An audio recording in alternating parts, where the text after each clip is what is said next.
Go inside the Crimson Tide with your hosts Rodney Orr and Gary Harris, keeping you informed on everything Alabama. Tider Insider TV, brought to you by Tuscaloosa Tourism and Sports.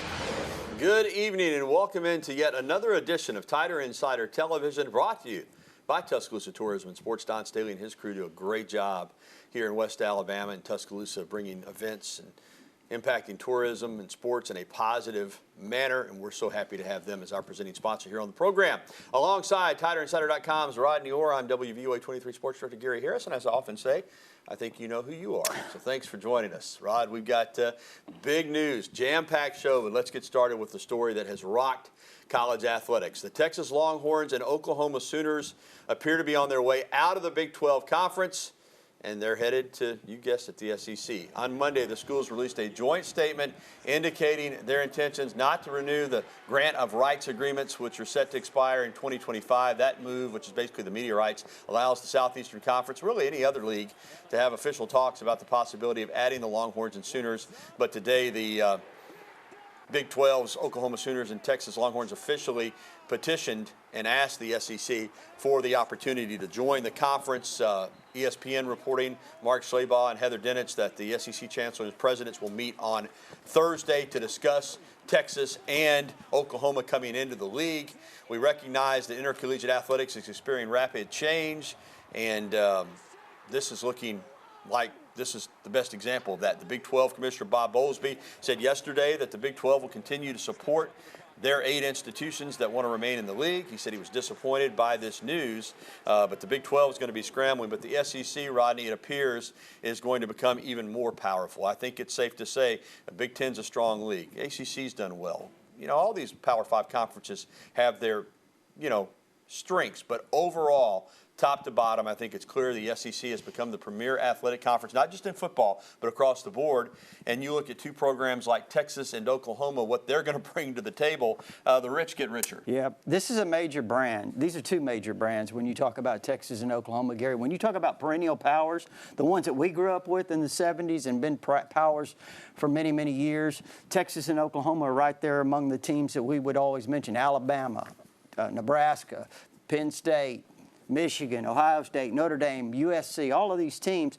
And now you look, Texas, Oklahoma coming to the SEC. Really interesting. As you said, Gary, certainly this is by far would be the most powerful conference. When we were growing up, conferences really were dictated by geography. And for me, that's hard to let go of. But it's a new world. West Virginia is in the Big 12, to give you an example. We know there are schools that Maryland's in the Big 10 now. So this is the way it is. And from a fit, not necessarily in terms of geography, but from a fit, although we already have Texas A&M in the league, Texas and Oklahoma are very similar to SEC programs already. Yeah, certainly. And I think, too, Gary, think about Missouri, former Big 8 team. Was it a Big 8 team with, Oklahoma for years? Now in the SEC, has been in the SEC when they joined with Texas A&M. So, I think, you could look at that and say, as Texas kind of merges into the SEC, Oklahoma, you talk about the mutual recruiting territories that they have. The SEC, you look at Alabama last year, they basically wiped out the state of Texas, 7 of the top players in that state, as you know.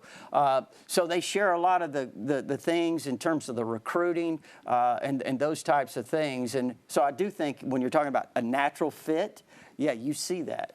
Alabama and Auburn is an incredible rivalry. It's 365 days a year. But as far as bitterness, Rod, and I lived in Texas for a short time. You lived out there for years. The bitterness between the Aggies and the Longhorns, it goes beyond sports. It's personal. About oil and money and everything else. Texas A&M, it's been reported, was told by the late Commissioner Mike Slive, a gentleman's agreement, that they would be the only team from Texas in the SEC. Now, that was a different commissioner. It's a different time. But for A&M, they're probably the one school in this league that's not looking forward to this. Yeah, and let me tell you, when A&M, their definition of a gentleman's agreement is a little bit different than everyone else's. It's not in writing. And, Gary, I think knowing a lot of the Aggies having an opportunity to kind of get their feel for this, they're not happy. Certainly. As you mentioned, it's personal with them. It goes deeper than athletics. It really does. But I will say this, they'll get over it. I mean, they have no choice. And, again, expansion's coming. It's not something that as a fan, if we talk about it as a fan's perspective, that I'm really fond of in terms of bringing Texas into the SEC. You know, I think, but for Texas, this is a great move. I mean, look at the competition they've had in recruiting with Texas A&M, and then Alabama goes in there, Oklahoma goes in there, Ohio State goes in there. So this is a big move for Texas in terms of recruiting, because now they're going to have that SEC patch. And when they go into those rooms now, those homes and various places, schools to recruit in the state of Texas, believe it or not, even though it's the state of Texas, they're the University of Texas, they've struggled recruiting some of the top players in their state. But now, moving to the SEC, I think that's certainly going to be extremely beneficial for them. As far as the impact on Alabama, when you're the best program in the country, you take on all comers anyway. So I don't think this impacts Alabama. It'll just give Nick Saban more drive to be the best. All right, it's time now for Coach Talk. The NBA draft is coming up Thursday night in Brooklyn.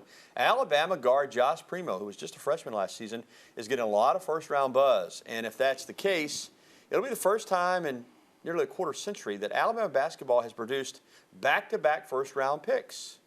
More on that coming up in a moment. Earlier this month, Alabama head basketball coach Nate Oates joined Roger Hoover of the Crimson Tide Sports Network to talk about what an NBA team is going to be getting when it drafts Primo. The NBA teams are able to tell what the kids can and can't do on the video. They want to know what do they like. And to talk about him, I mean, he's a great kid. I mean, you've been around him. He's polite, respectful, hardworking, motivated. Competitive, but he doesn't have any kind of an attitude. Like, there's no red flags about Josh Primo. He's just a great kid. Well, last year, the New Orleans Pelicans selected Kyra Lewis Jr. in the first round, 13th overall. The last time Alabama produced first-round picks in back-to-back years was 1995 and 1996. And Tony McDye, second overall in 1995 by the Clippers, later traded. And in 1996, Roy Rogers Jr. was selected by the Vancouver Grizzlies with the 22nd pick. Well, Alabama has 3 players that hope to get selected in the draft on Thursday night. Primo we've talked about, but seniors Herb Jones and John Petty Jr. as well. For the 10th consecutive year, football team is putting in the work in Tuscaloosa for Habitat for Humanity. Coach Saban and the Crimson Tide volunteered at the house building site, putting up drywall, measuring and cutting the wood beams for the inside and outside of the new home. This is a partnership between head coach Nick Saban and Nick's Kids Charity and Habitat for Humanity of Tuscaloosa. Crimson Tide running back Brian Robinson, who is a Tuscaloosa native from Hillcrest High School, says the team's participation in this event has a positive effect. We don't never really, have an opportunity to come out and, help with stuff like this. Usually we in the locker room or in practice. So, we spend a lot of time bonding through football, and it's a great opportunity for us to come out and bond in the community too. All right, a great story there, Rodney. Great work by those football players and, of course, the Nick's Kids Charities. Well, still to come on Tider Insider Television, Alabama golfer Cannon Claycomb qualifies for the U.S. Amateur Championship and does it with authority. We got more coming up on that. And the recruiting cycle is spinning fast, keeping our Tider Insider, Rodney Orr, on the run and on the move. We'll get his take on both of the new football commits. That's coming up. And we'll be getting your phone calls, emails, and tweets. You see the information right there on your screen. Interact with Tider Insider TV right now so we can get you ready to get on. 205-348-WVUA. That's 348-9882. There's the email address and the Twitter handle if you want to tweet at us. We'll be right back with the show that takes you inside the Crimson Tide, Tider Insider TV.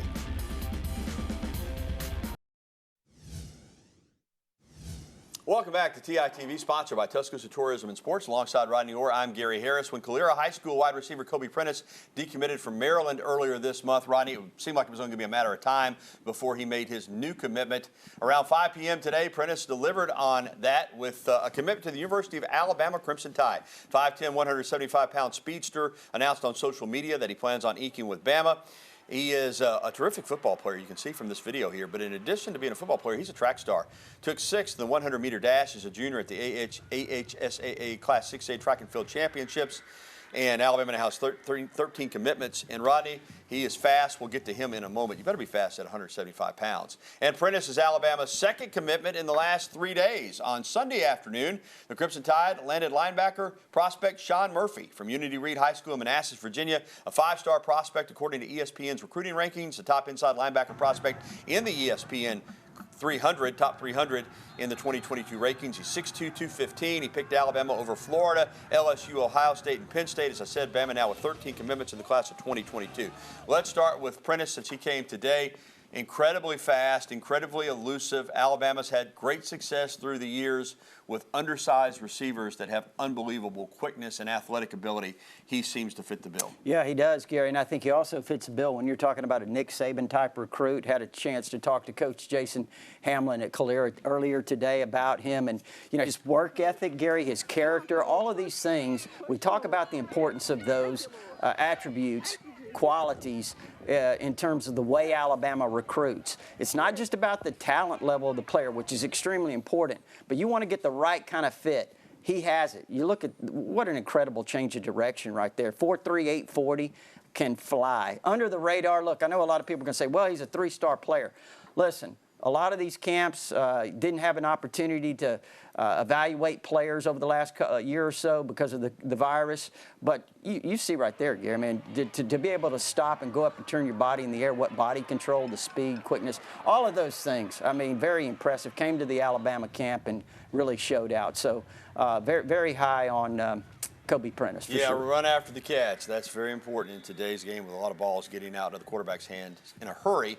It's up to the receiver to get the yards after the catch. As far as Sean Murphy, interesting story here, highly rated, but he had to work to get that offer from Alabama. He had let himself get his weight a little higher.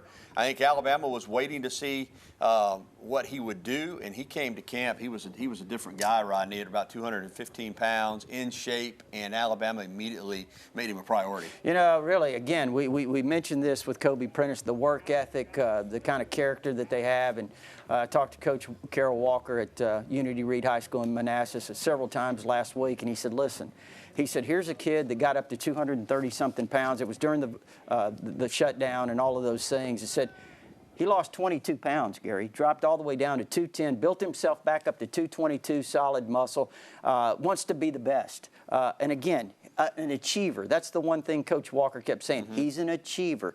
What does Nick Saban say he likes? The things that he looks for, the qualities. He wants high achievers. That's Sean Murphy. Not only a great player, but a guy that really wants to succeed.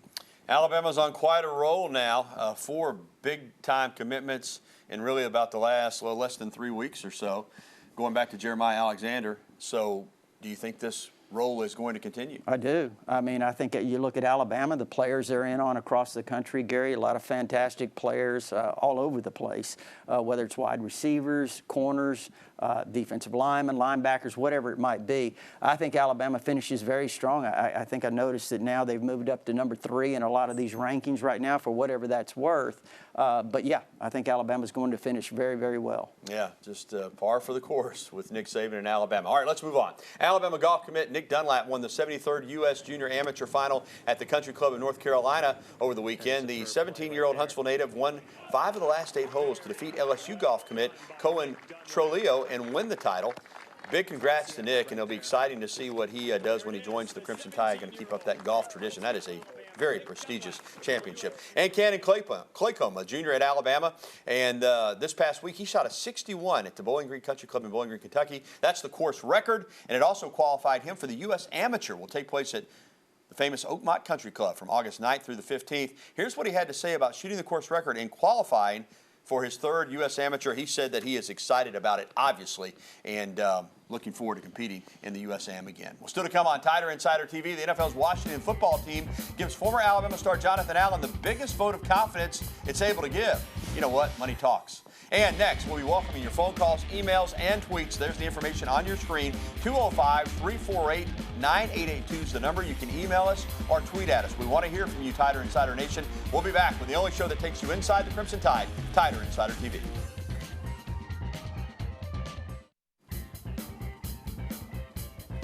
Defensive tackle Jonathan Allen and the Washington football team agreed to a 4-year, $72 million extension that includes a $30 million signing bonus. That happened on Monday afternoon, just one day before training camp kicked off in Richmond. Reaching a deal before training camp with a former Alabama All-American was important for Washington, which boasts one of the top defensive lines in the NFL. And he's a leader not just on the field, but in the locker room as well. Also want to mention Landon Dickerson, the last of the Alabama rookie class to not sign his rookie deal. Got that done yesterday as well. So he'll be at training camp with the Philadelphia Eagles on time, and one of those mini draft picks from this past draft.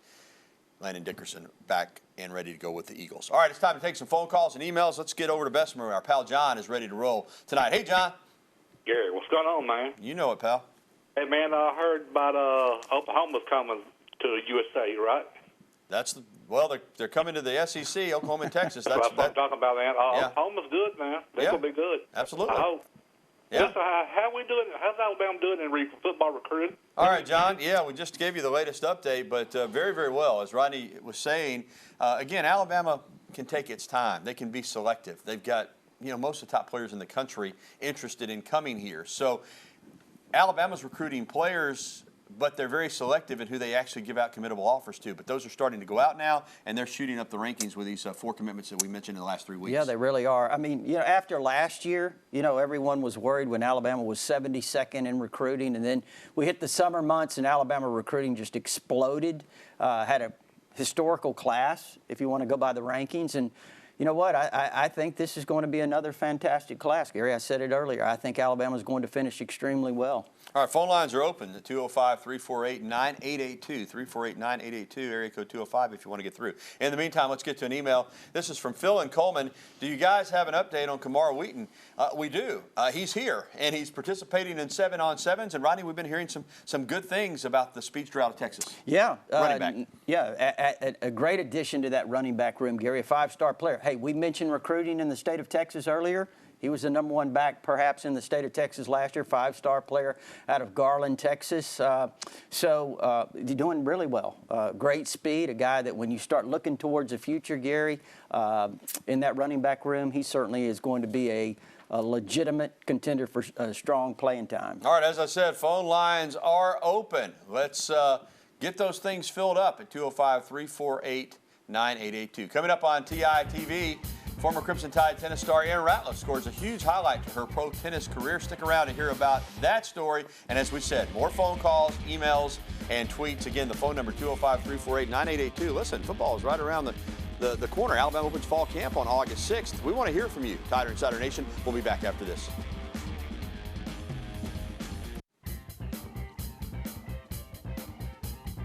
There you see Alabama women's tennis alum Erin Ratliff winning her first WTA title at the 32 Palermo Ladies Open this past weekend. She and her partner Kimberly Zimmerman got a 3-set win, as Ratliff was, of course, the NCAA doubles champion in 2014 and 2015 and the national runner-up in 2017. She also qualified for the NCAA tournament in singles 3 times and was named a 3-time doubles All-American and a 4-time SEC honoree. So now she's getting it done on the pro circuit, and that is great news. All right, Rod, let's head back out to the phone lines.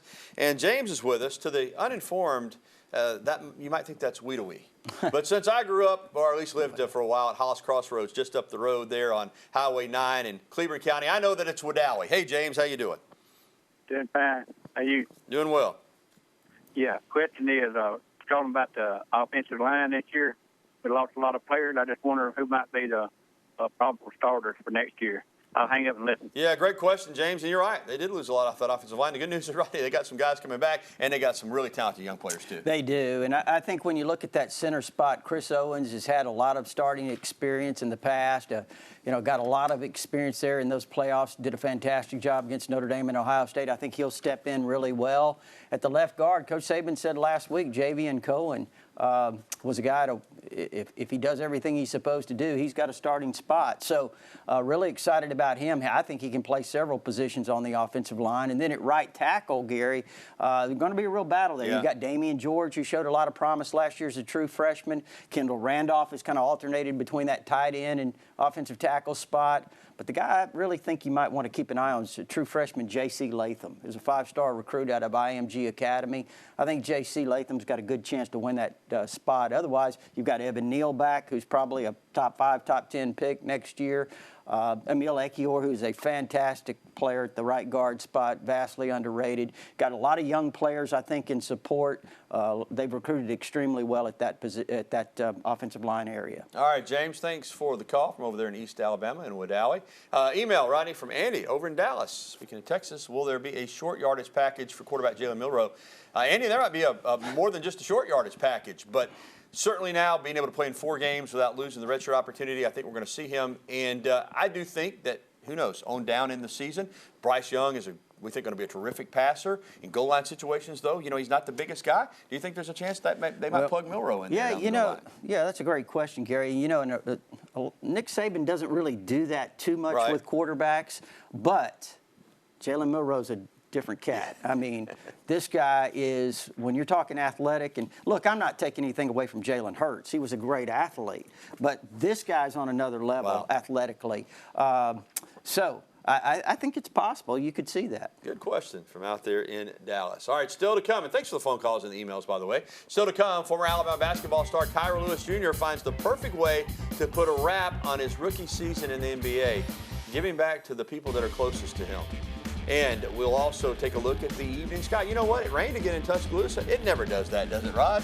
But still, it's a nice night here in the City of Champions. We'll be right back with more TITV right after this. Before we close it out, former Alabama basketball star Kira Lewis Jr. surprised his parents with a new home last Friday. The New Orleans Pelicans guard said he knew that his folks were looking for a new home, and the house that they were interested in was their dream home. So what did he do? He beat them to the punch. They I think, had put an offer on it. He went in and topped their offer and made sure he got to buy it for his mom and his dad, and thanking them for all their hard work and sacrifices they made to help him get to where he's at today, which is in the NBA. Man, that is so cool, Rod. Really good stuff. Kira Lewis is just a pleasure to be around, not just in terms of a basketball player, but as a person.